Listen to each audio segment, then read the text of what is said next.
क्या आपने कभी सोचा है मरने के बाद क्या होता है?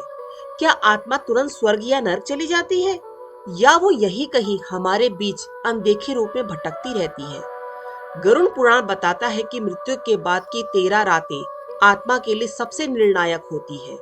इन रातों में आत्मा तय करती है कि उसका अगला रास्ता पुनर्जन्म, मुक्ति या प्रेत योनि। चलिए जानते हैं उन 13 रहस्यमय रातों की वो कहानी जो विज्ञान नहीं लेकिन आध्यात्म और शास्त्र हमें बताते हैं। मृत्यु का पहला क्षण, आत्मा की पहली उड़ान। गरुड़ पुराण के अनुसार जैसे ही व्यक्ति मृत्यु को प्राप्त करता है, उसका सूक्ष्म शरीर यानी कि आत्मा धीरे धीरे भौतिक शरीर से बाहर निकलती है। वो शरीर को देख सकती है, अपने रोते हुए परिवार को देख सकती है, लेकिन किसी को अपनी आवाज नहीं पहुंचा सकती। यह सबसे पीड़ादायक क्षण होता है।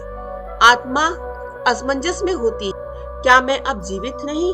यह पहली रात उसे इस संसार के बंधनों से अलग करने की शुरुआत होती है। उसके बाद मृत्यु के बाद की पहली 3 रातें मोह, भ्रम और वियोग से भरी होती है। पहली 3 रातें आत्मा घर के आसपास ही भटकती है।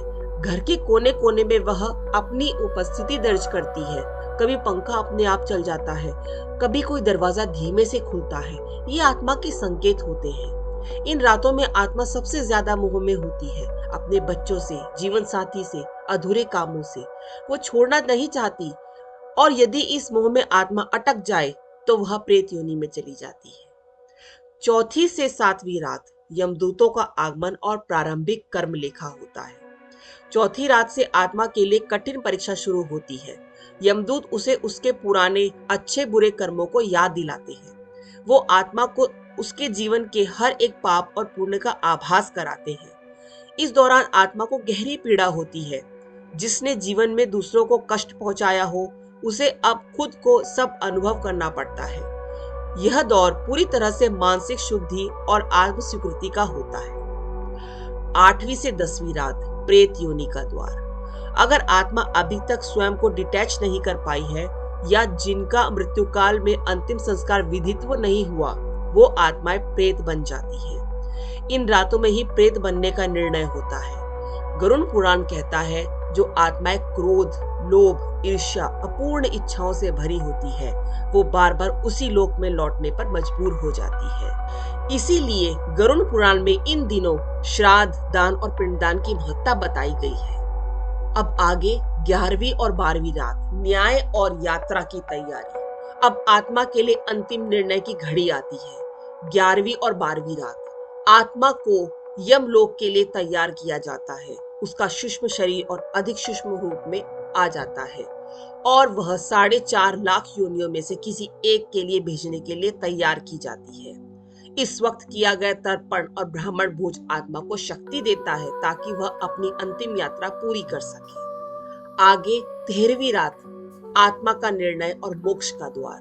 13वीं रात, इस रात आत्मा को उसका अंतिम वर्डिक्ट मिल जाता है, स्वर्ग, नर्क, पुनर्जन्म या मोक्ष। यह रात सबसे अधिक रहस्यमय होती है। अगर पिंडदान विधि पूर्ण किया गया है, अगर परिवार ने श्राद्ध से कर्म किया है, तो आत्मा को मोक्ष या उच्च योनि मिल सकती है, वरना वह भटकती रहती है, कभी प्रेत के रूप में, कभी किसी पेड़, स्थान या पुराने मकान से बंध जाती है। अब आगे प्रेत आत्माओं के संकेत देने की क्षमता क्या है? गरुड़ पुराण में बताया गया है कि प्रेत आत्मा कभी कभी अपने परिवार या संसार को संकेत देती है।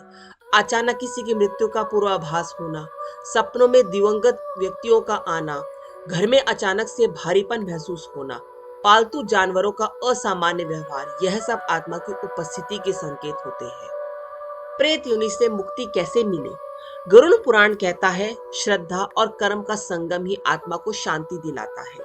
इसीलिए प्रेत आत्माओं की मुक्ति के लिए जरूरी है ब्राह्मण को भोज कराना, पिंडदान, गंगा किनारे या पवित्र नदी में तुलसी, दीपक और मंत्रों का प्रयोग, हर साल श्राद्ध में उनकी स्मृति और सम्मान। अब निष्कर्ष यह निकलता है कि आत्मा अमर है, लेकिन दिशा हम तय करते हैं। आत्मा न तो जन्म लेती है और न मरती है, लेकिन उसका अगला पड़ाव तय करता है हमारा कर्म, हमारी श्रद्धा और मृत्यु के बाद के कर्म कांड। गरुड़ पुराण केवल मृत्यु का श्राद्ध नहीं, बल्कि जीवन को समझने की वह सबसे गहरी किताब है। तो क्या अब आप भी सोचते हैं कि मृत्यु अंत है या फिर ये केवल आत्मा के अगले रहस्यमय सफर की शुरुआत।